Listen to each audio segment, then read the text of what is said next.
Hey guys, this is Turek, and today I'm going to do a review of chapter 1122 of One Piece. We are certainly at the very end of Egghead. We'll probably get some post-arc chapters after this, and then we'll probably enter into Elbath, I hope. So let's see, this is the beginning of August, so hopefully by the end of this month, or into the beginning of September, we'll be seeing what Elbath is all about, and so the rest of the year will be perfect. We can get some I like cider in the autumn time, so it'll be like perfect kind of sit there and see Elbath and all its glory and stuff. But we're not there yet, so we are now at in the end of Egghead, and certainly it has a lot happened. And I wanted to. So in the last chapter, we started with the ending of Vegapunk's speech. And I went over that and all the stuff I thought that was important about that in another video. And I realized next time I have to try and script that better. That was a little offhandish. Even for me, I've been told in another comment I should script more. And that was just certainly one where I should have tried to a little bit more. And I did have notes. And I spent time putting together Vegapunk's speech. But I still didn't do well with my conclusions of each of those points. But anyway, that'll be something I can improve upon later. So the last chapter, Vegapunk really pointed out the importance of whoever finds the One Piece. And now we're going to see the aftermath of this, plus some other things. And on top of that, we find the Straw Hat seemingly got away finally from the Gorosei. They had gotten rid of Mars. They propelled Mars away, and then what was the other stuff that happened? So the other ones were being held off for fighting. Top Man and Peter were fighting the Iron Giant, and then Ethan was stopped temporarily by Atlas. We're going to see a little bit of this. That didn't fully work, but that's going to be the ending part. What the final thing that stops them is going to leave quite a few questions for us. And there's just a lot going on in this one too, as well as money as. And I always say that. I'm sure I say that, repeat myself too much for that, but yeah, it was just a good chapter. I want to get into the main chapter now. So we start this one off at. This one's called "The Time Is at Hand," and also the cover here goes back to a cover art request. I don't know if they. Is that a request? It shows Smoker basically. It's a really good cover art of Smoker in black and white, and so what I mean is it hasn't been colored. Turn this fan off. I got it here. It hasn't been colored, but it looks awesome in the black and white silhouette. It's got a Sin City Frank Miller feel to it. It looks awesome. He looks like a character that should be in Sin City, going around cleaning up some of the crime. Just start with that senator who went Bruce Willis in jail, played by Powers Booth, I believe. I just set my coffee down. So anyways, wait a minute now. Let me go back on something.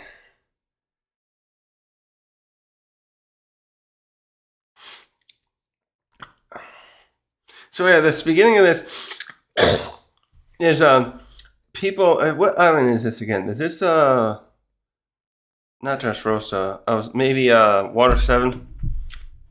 We start seeing people from different islands here, though. I know we see Fullerhead, and we see maybe Baltigo. And the first thing is we're getting a lot of reactions here. We start with some reactions of people saying, "Wait, the fate of the world depends on pirates." I'm trying to think now. Did that mean because of what Roger found out, or just that it's likely that the pirates will be the ones to still find it? I'm a little confused on that bit. And then there's some other people saying, "Wait, if that's true, what kind of madness is this Vegapunk?" So obviously here, the understanding, and it's mostly true, it's like 99% true, is that pirates are bad. They're thieves and vandals and all kinds of other stuff that travel on the seas and raid and pillage, etc.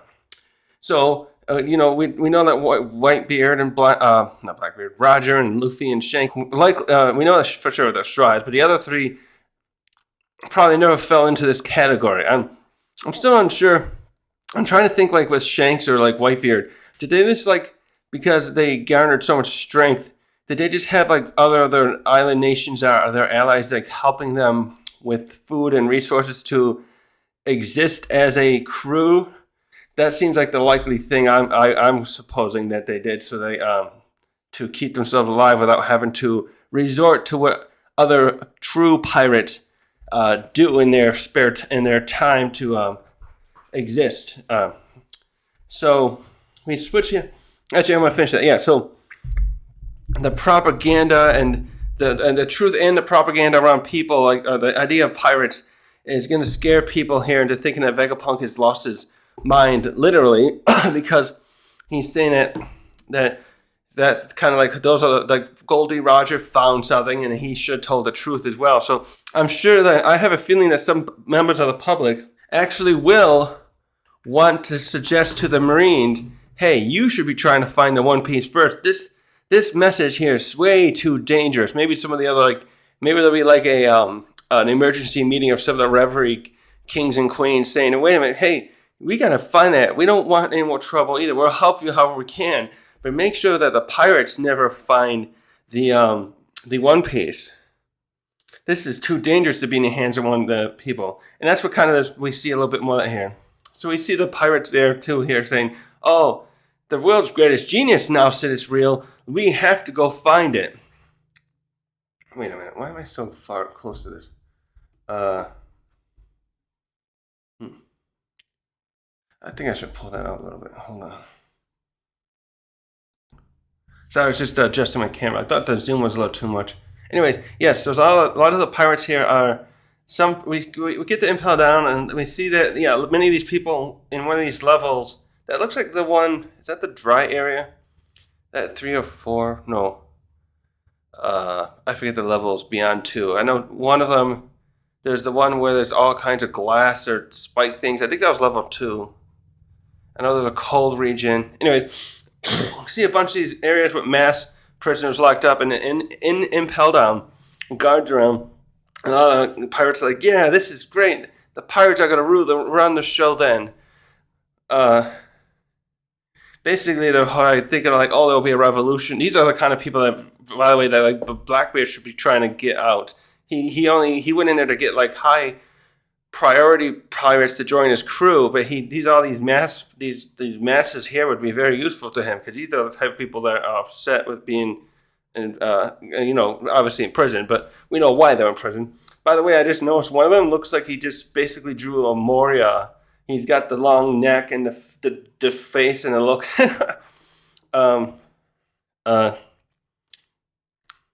Oh, that's why. I was just going to say, they shouldn't be even letting them hear this. But we see here, those prison guards are in the little security control room. And one guy saying, this one officer's probably saying to the other, hey, why are you letting those prisoners hear that message? And he says, I can't do anything about it. All the transponder snails we have are playing it. So I imagine what he also means is so transponder snails are used in their radios, walkie-talkies. So any one of those, I don't know if all of the rank and file of the guards carry one. I assume many of them would be able to. Could it be that important to just make sure that they can report anything quickly rather than going to find their nearest officer if only they had one. So anyways, that's how that's being, everyone's hearing this here, and it looks like they're all cheering and maybe rattling their cuffs and batting. They're probably doing like a thing where they're making noise, like a hurrah hurrah kind of thing. And then we switch to that area. We go to the Marine base, the main one here, and we see. I think this is the room where where they're often briefed by brand new stuff with bounties in it, and we see some of the officers there. I don't know, these are vice admirals or rear admirals. They all look like they're higher ranking officers. They all have some neat looks. There, actually, I like the look of this one. He looks like actually, I like two of them. One, the first one I was just thinking about. He looks like a bigger version of Bogart. He's very burly, and he's the tallest one we see in the panel. And he's also got the fedora type hat on, and he's well dressed. And the second one, he actually looks a bit like a younger version of Roger with a mustache. He's got a very long mustache, and he's got dark hair, and he's wearing pinstriped suit instead. So it's just you can see here and here. That's just how Oda sometimes does those little variations of characters, and I'm all for it. It's hard to probably do a lot of variety of characters. I tried drawing on this in some of my free time, and it's like I start doing similar circles and things like that. So I can and of course he does a lot of that with the females. So to continue too, back with briefly with the guard. Yeah, the guard saying we can't shut off the transmission either to the transponder snails. So there's no way to make any of those things quiet. So apparently they don't have any kind of jamming equipment either. Oh yeah, that's right. There's that one. Isn't there a Dead and Mushy that can do that? There's the one that can spy on things. Is that the black one? I thought they had one that can also jam stuff. I guess they don't have any there in Impel Down. So then we're gonna get to one part here. I kind of don't like because it feels a little out of character. We switch here to Koby, and he's in the room here where they saw before, and then we see Groose. And we see, what's her name? Hiyori? No. I forget her name. Anyways, he's there, and he's got this determined look on his face, and he's clenching his fists, and he starts saying, Luffy, I. And we stop a moment, and we switch back to a flashback in their first conversation. And I went and looked this up, actually. Do I have it ready again? I have it. Oh, wait. Okay. I got this one here. I can pull it up. So this was in the first chapter. Yes, chapter 2. Let's see. Give me a sec. Right. Oh, right here. Here it is. Yeah. So they show it here. They show the flashback here, and it's the one where Luffy had first told Koby, I'm going to be king of the pirates, and Koby says, you'd have the wealth, fame, power, you'd have to achieve it all. Don't tell me after Goldie Roger. Wait a minute, that's not the part. Oh, that's why I'm confused. They changed the panel. Wait a minute. Okay, yeah, I see how I'm mixing this up. So the way they show this in the flashback, they show the panel. They show these panel from this bottom page of this panel. I'll put it on camera briefly. The one that's close to my face. This one here. They show that panel again. He basically redrew it though. It looks like because there's a small difference I noticed here where the one in this flashback he's smiling a bit more than is showed in this one. But that part, yeah, he said you're after Gold Roger's lost treasure. But they took the part from here above. They take this part here. In King of the Pirates, you'd have to make the whole world kneel to you. And then they bring up, yeah, and then they add another panel. Luffy's just there smiling, still like, yeah, I'm determined. And we switch back to Koby, and he says, Luffy, I have to stop you from achieving your dream. Now I have to stop there and make my own. This is going to be probably my main tangent in this one. Koby, you should be trying to help Luffy achieve his dream. No one else should have the One Piece, but save maybe Buggy. I know everyone keeps going, oh, he's God, Buggy. I don't know if people. I see some people acting so saying like, oh, it's so great. He's our Lord and Savior. I don't know. I like that Buggy is there because he is a person who's turning to a good side of sorts where he can probably be an ally almost, but I don't want him to get the One Piece. I keep seeing, I get this bad feeling now that he's going to end up being the one getting the One Piece. Him or Usopp. Is someone going to fall into their hands? And I was going to say they're the king of the pirates somehow. Something's going to happen that's not going to be what we expect. Anyways, Koby knows Luffy. They met up again at Eni's lobby, and they had a nice chat. He knows what Luffy's like. He knows he's not really a pirate. Luffy, I think, what's that term? He drank the marine Kool-Aid. I think that's the right phrase. I forgot. I was going to look that up.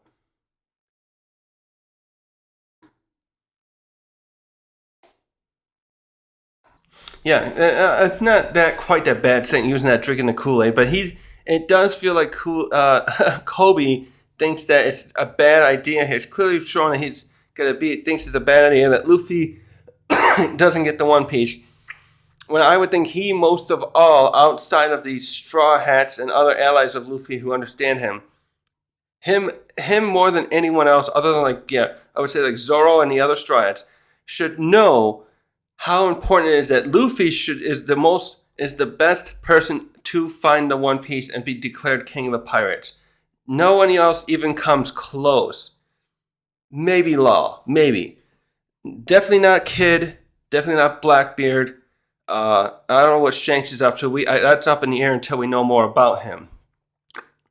So I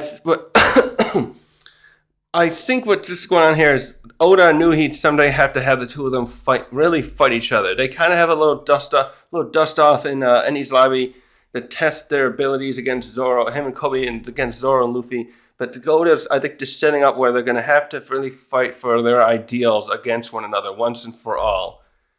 And yeah, that's my tangent on Koby. I say at this point, if Koby is thinking the way I'm saying, I say, fuck you, Koby. You should help Luffy. This is not the right angle.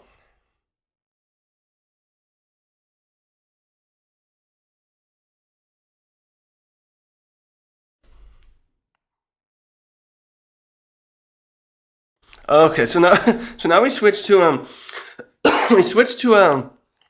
Buggy, and he's inspiring the people again, they're saying, oh, it's going to be my world. And Buggy does a really good thing here, saying, no, it's not my world, it's our world. We're going to change it. He just kind of gives a little hurrah with them here, and he's like, and the people, they fall over him again. We see the ladies crying, the men saying, oh my goodness, he's so awesome. And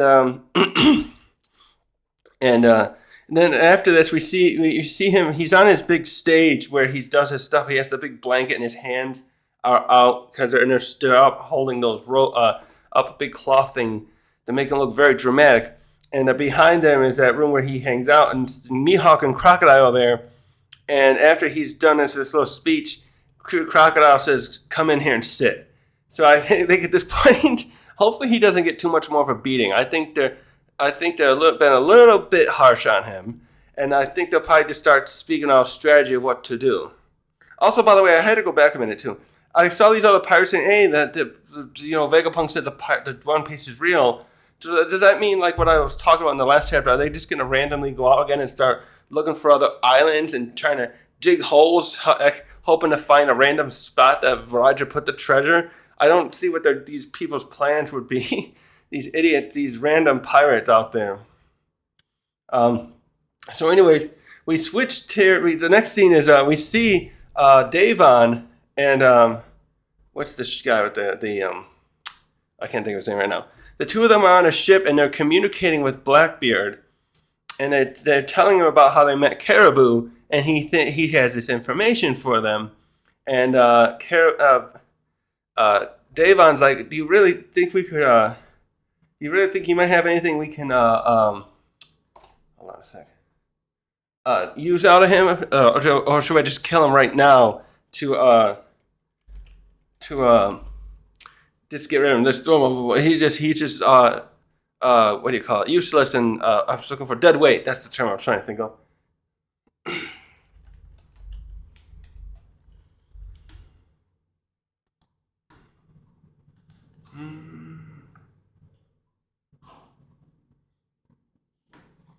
Who was that?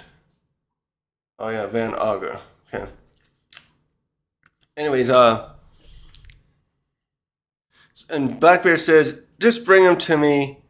At first, Caribou was like begging him, like, please don't kill me, Davon. I swear the information I have will be useful to you guys." And Blackbeard's like, "Just bring him to me. I'll decide myself if he has information we can use, and if not, we'll take care of him after, feed him to the fishes afterward, basically." So now we get back to the Straw Hats finally, and this is like the last portion of the meeting. This is like the main action too, of course, but we're done with all the pirates and the others. We actually get back to the Iron Giant, and he looks like kind of figured this, I think he's got I think he's being smashed by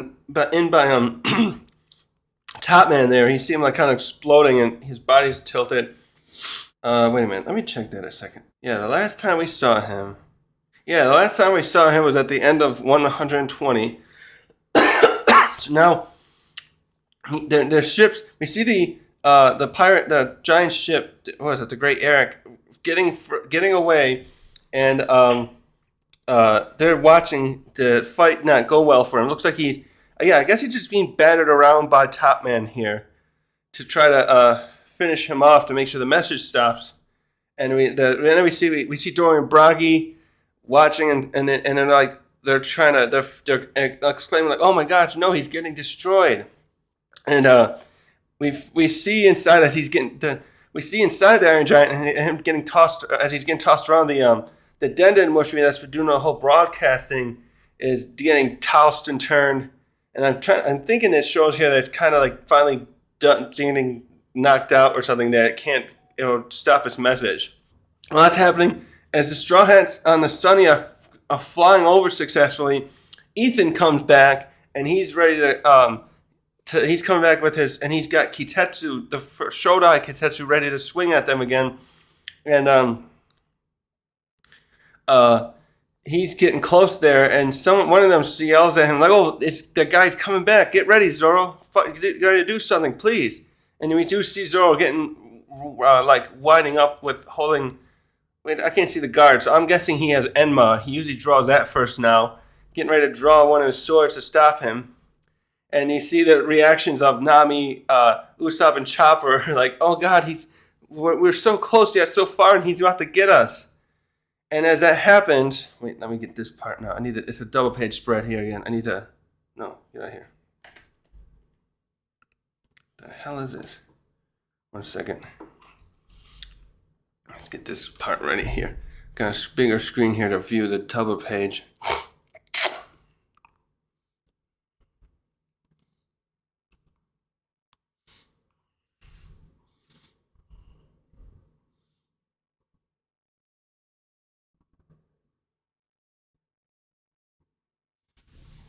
So as we do, and so from this point we jump to the Iron Giant. We cut off watching what happened. Well, what's about to happen with Kitetsu.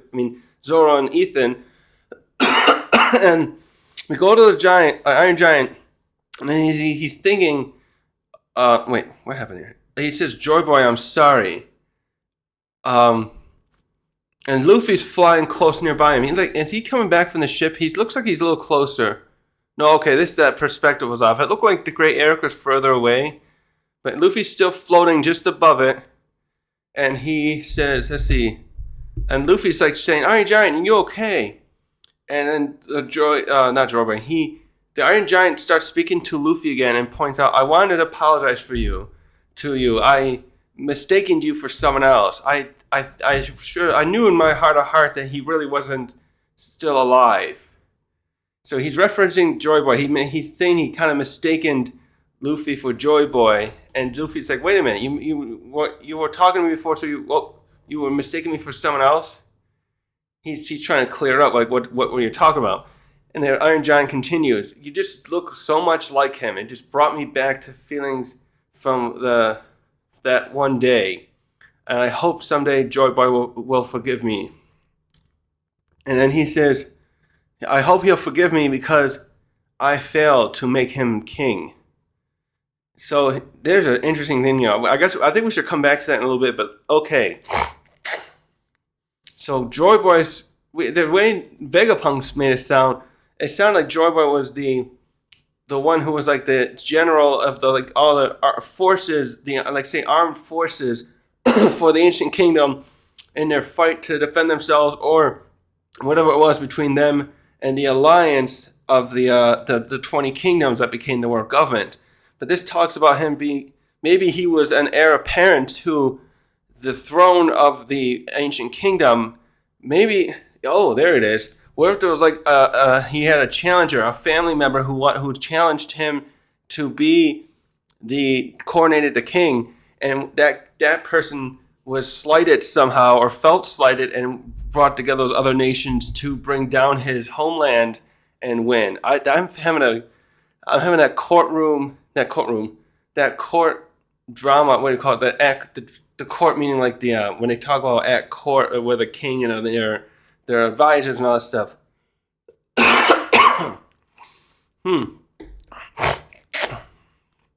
So Luffy's like, you failed to make him a king. What are you talking about?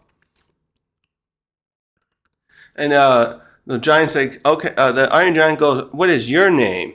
So Luffy does his typical thing. He yells out to him, I'm Monkey D. Luffy. I'll be king of the pirates.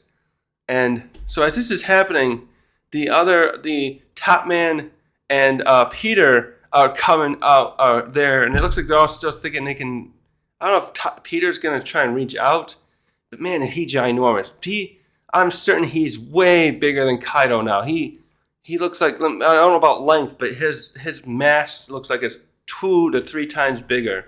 I can't wait to see that animated. He could probably swallow up the Great Eric easily. Like he definitely could swallow the Iron Giant based on that. Oh, and Saturn's there too. So yeah, yes, definitely could not. Saturn's still back on the shore. It looks like he's regenerating there from the attack. Yeah, we see him generating.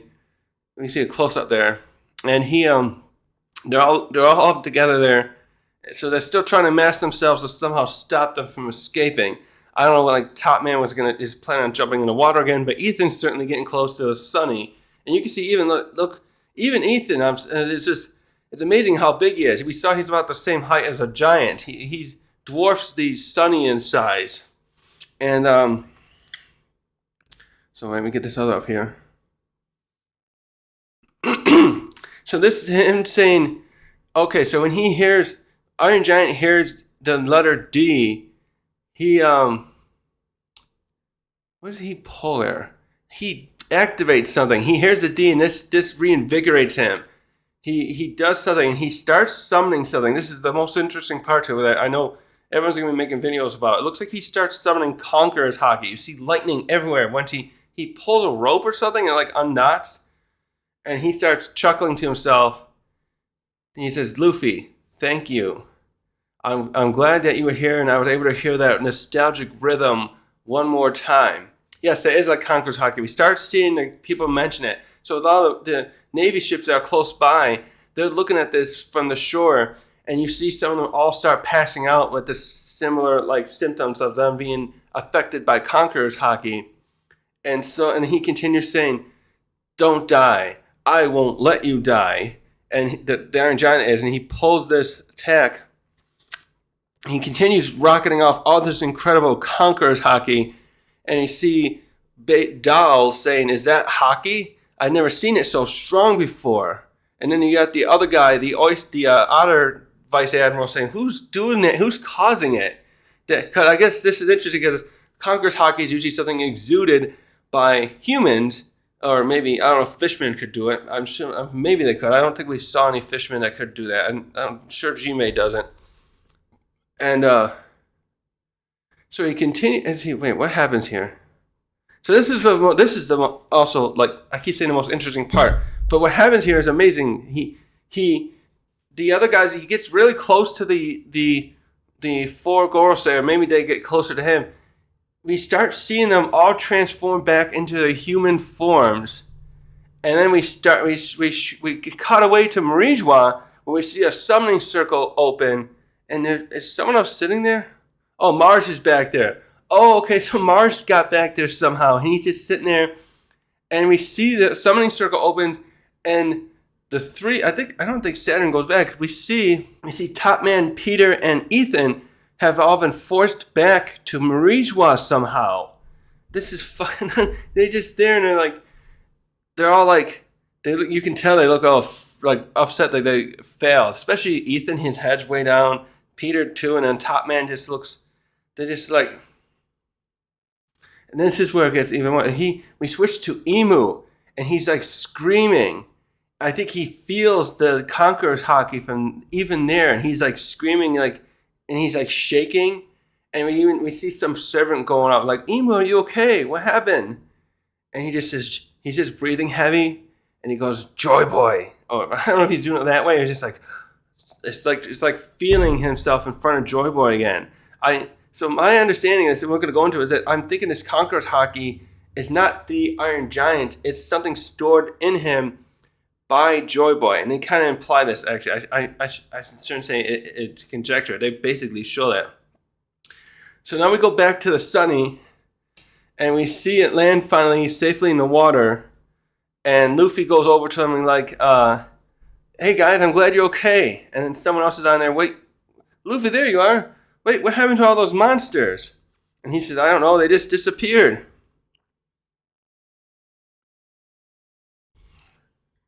Where do we go, huh?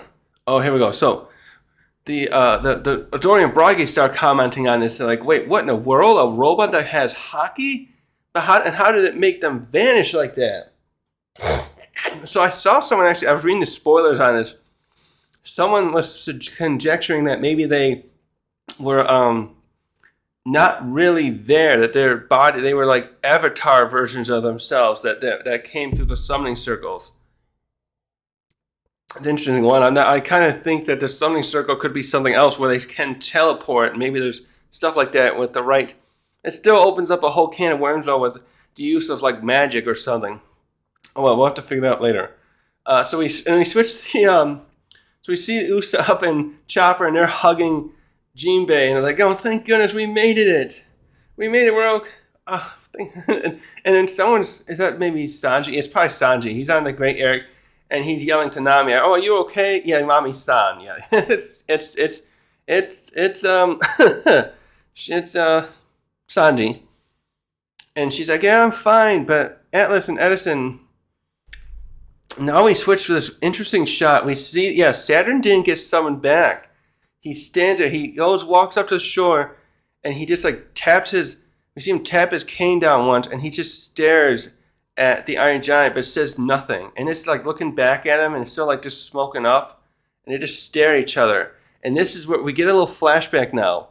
We see a silhouette of JOYBOY. So we definitely going to get a voice actor now for JOYBOY. It was something I missed that part. I had mentioned like it was in 119 or 20 where it was him talking to the giant, and I thought it was the giant saying it. But now I can clearly see this is a silhouette, and he says, hey, listen up, Emmet, the time is at hand. And he's sitting on something high enough so he's at eye level with the giant. And so Emmett's like, okay, the time. I'm sorry, I kept calling him the giant. I could have just called him Emmet. I kept doing it the giant. I think if I said the giant enough in here, you'll see that. Sorry, I got to slow down too. I'm so excited with this. He's referencing, when I say the giant, I'm referencing Emmet. I keep forgetting they gave us his name. We see the silhouette of Vegapunk. Actually, something else too. I just remembered. So there's a straw hat that Emu has in his some basement cellar thing at Marijois, and it was enormous. So I'm also thinking this here. There's a scaling here where we see Emmet and we see this person. I just realized this person could be some kind of other giant because he looks like no. Unless like Emmett's really far away, the way it's scaling, maybe he is wearing that enormous straw hat that we see that Emu has kept. So anyways, we get this silhouette. We can't see his face. We only get a little bit of like his side where the face jawline there. But he's wearing a high collar and he's got the hat. And we get nothing of an eye or anything. Not unlike what we got with Emu. Emu's always been in silhouette too, but we see his eyes, and we don't get that here, unfortunately, with JOYBOY. We just know it's him because of the hat, he continues by saying, "I'm going to gather the most powerful Haki and seal it inside of you. You're bound to live much longer with me, and I can't always be around to help." So first, actually, I should point out the giant's like, "Oh wow, the most powerful Haki." But then he's like, when JOYBOY is talking about his inevitable like demise, he's like, "Oh, I don't like that." And then JOYBOY gets up and he's walking away. I think he is, and he's saying, "At some point, I know you'll be in mortal danger, or you'll want to save someone. And when that happens, you untie that knot." Okay, so it was a knot. Oh, by the way, we see Emmet better here in a fastest position, and he appears to be wearing suspenders with some kind of pants-like thing over his torso area. And so Emmet says, so when the time is right, that means you'll still be here to help, basically. And JOYBOY goes on, that's right. Whenever it happens, it's like I'm saving you from the past, just like always. And then we see the giant kind of smile. Well, I can't really see a mouth, but his eyes has that look where you can tell he's smiling. And he's like, oh, okay, that makes me happy now. Now it won't matter if you're really dead. You'll still be with me. And then JOYBOY says, oh, don't worry about that now. That's going to be ages and ages. And is that the end of the flashback? Wait a minute. And now we switch to a point where, yeah, I think that's the end of it's still part of the flashback. And the giant just goes, I hope I don't get lonely in that time. And that's the end of the chapter. Aw. Wow. So this is something. So JOYBOY was planning this. I feel like this. So this is the end of the chapter. I feel like JOYBOY here was already realizing that the war had been lost, and he was making preparations for the future. Like he had that poneglyph that's at Fishman Island with the apology. Something happened. So I wonder if at this point though Zunisha was already sent off into his punishment. So many questions with this. This is also, by the way, this is probably like the furthest we've gone back in a flashback. I'm trying to think. Yeah, other than that, what's the furthest we've gone back in a flashback? Well, actually, the last chapter probably was one thing. When we saw Clover talking to Vegapunk, but then he went to another flashback and talked about his brother being killed, that must have been like 60 years ago or something like that. I'm thinking, well, how old was Clover when he died? Something like 50, 60 years ago? Because also we got, other than that, we got Brooks' flashback. That's 52 years ago. I don't know how old Clover is. I'll look it up sometime. So this up until, other than Clover's little thing about his childhood and Brooks' thing, this is probably the furthest back. Those are probably the next closest to this one. No, I'm sorry. Totally wrong. Dorian and Bragi had that mini flashback when their little squabble began. That was over 100 years ago. 102 plus years ago now. So we got that, and then we go to this, quite possibly. Also, Big Mom's flashback was a very long time ago, too. That was another really far back one when she was a child. That was probably, 64 years ago? That was before Brooks' flashback, I'm sure. Kaido's flashback goes back to his kid. That's about 50 years ago also. So there you go. Yeah, we got a lot of flashbacks that seem to go 50, 60 years ago, and now we got this one. So this one's about 800 years ago for sure. A little over, really, because the war doesn't seem to be totally over yet here. So another thing, why is Saturn's not there? How did he not go back? Very confused by that part.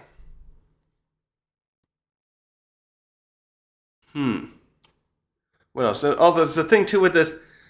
I'm watching it with the Awakening. So there's interesting here that Luffy has a white flames around him, and then didn't he have something that was kind of dark when he used Haki? Because I'm thinking about the contrast here when he was Gear 4. Yeah, there's a contrast here. I'm noticing again. I know I brought this up somewhat before, but I'm looking at Ethan here again as he was about to attack the Straw Hats, and how he has that dark flame. And I was thinking about also kind of a contrast of good and evil with Luffy being the good, but maybe that's just a lot of Haki. Speaking of Haki, we should go to this Haki now.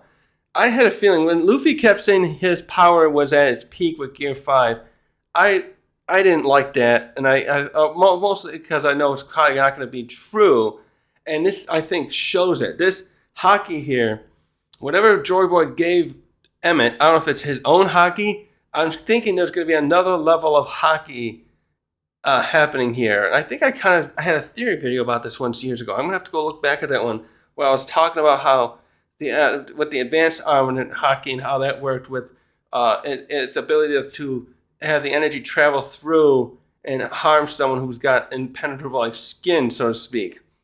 And now I think this is hinting at a next level of Conqueror's Haki, one so powerful it didn't defeat these guys, but it forced most of them to return back. They were, let me pull that up, and it was so far that this is another thing. We saw Shanks demonstrate a power from miles away at the shore of Wano, and then we have him stopping Green Bull with it, and now we have this whatever was stored in this volume, perhaps, and as well as power of this Haki not only sending those guys back, but making Emu feel it from over there at the red line portion.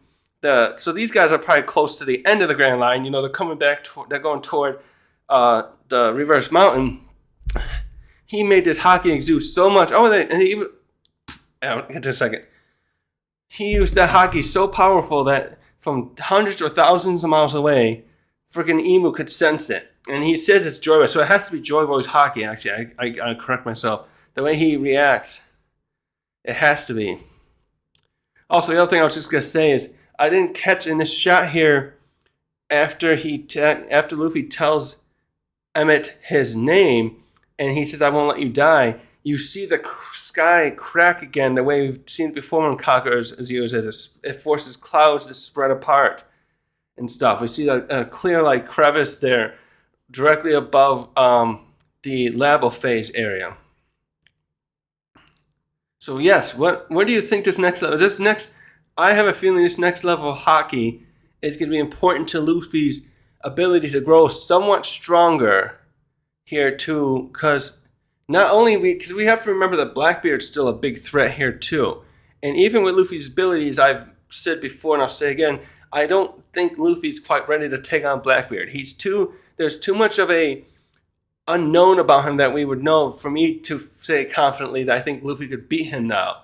Even though, because the darkness fruit, I think, until where he awakens that, he can create an area where it's going to negate Luffy's abilities to turn things into rubber. It's going to be very interesting to see how that kind of thing works. It'd be similar to if he fought someone, if Doflamingo was fighting Blackbeard. Say Doflamingo is the strongest Kaido, or what Luffy is now, and can use the string fruit. How well can they? Is that a matter of Haki to Because we saw with Law, he talked about if Haki's strong enough, you can reverse some effects of a devil fruit. So I'm conjecturing here that Luffy's going to have to learn more about this Conqueror's Haki, because this may be a way to counter Blackbeard's darkness fruit, a way to make his power still viable against someone who negates devil fruit powers. This is going to have to be combined together with his abilities, I think. So it's likewise, like I said, if it was Doflamingo. So if Doflamingo in another time was the strongest Kaido and had really good Haki, he probably could make more string stuff come around himself and maybe help fight. Maybe he could coat them in advanced armored Haki, even the way we saw him use the regular, to be able to send those holy bullet attacks against Blackbeard. In this case, I don't think Luffy's got projectile abilities, but he's going to need his rubbery powers to be it'll be an interesting foil between him and Blackbeard. Actually, I had one last thing that just came to my head here on the idea of this Conqueror's Haki and how I was talking about reversing abilities. Maybe that's what happened here with the way this Conqueror's Haki appears to work. I'm thinking now, maybe when you get a Conqueror's Haki that powerful, that's how it negated their zone transformations. In this case, these guys appear to be using some kind of demon zones, which makes sense because Luffy's a god zone. So I'm thinking if Luffy can master this Conqueror's Haki, and if it's doing what I'm thinking it can do, that can be how he defeats Blackbeard, or have a fighting chance at least against Blackbeard, because by exuding a Haki that powerful, it will, I think I kind of said that already, but negate the darkness power. So if Blackbeard can create darkness across the ground, and he did do that before, Luffy can just start making this Haki go across toward him, and it will start forcing that Haki to reel back, the darkness of Blackbeard's power to reel back. And likewise, if Luffy could do this on other zones, there's any other zone transformation would be reversed inadvertently. Anything around them that's using their powers, I should say, too, would be reversed. So, there's that guy with the jacket fruit. If someone else can wear the jacket, him like that would probably just turn off. it's similar to like I guess I'm kind of saying is I'm picturing this like with Law's room. He creates a little sphere around him, and I'm kind of picturing Blackbeard being able to do something like that. The way we're seeing Luffy exude his rubber abilities in his waking form seems mostly like the ground and things he interacts with. But what if the Haki can be used like a room, like Law's room, where it creates a space. There's a whole. We saw how Shanks does it. When he went on the pirate ship, Blackbeard ship, it was so powerful it's forcing the wood to crack in a radius, the whole radius of the top deck of the Moby Dick. So if Luffy can exude Haki like this and like this does, yes, it will be creating a thing in front of him, a space where Blackbeard's fruit rolling toward him isn't going to work. So then his rubbery stuff still works. He still have to get close to Blackbeard though.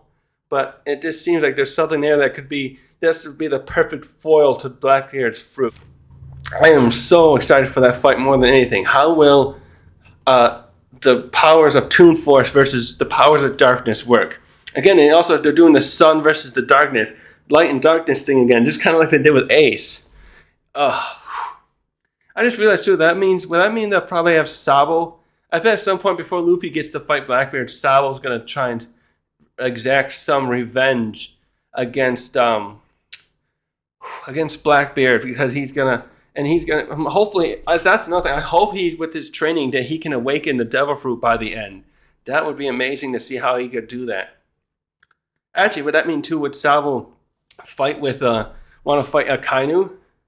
Maybe him and Luffy team up to fight Akainu or Blackbeard. So many people that want to both, exact some form of justice and revenge on for the death of Ace, especially those two.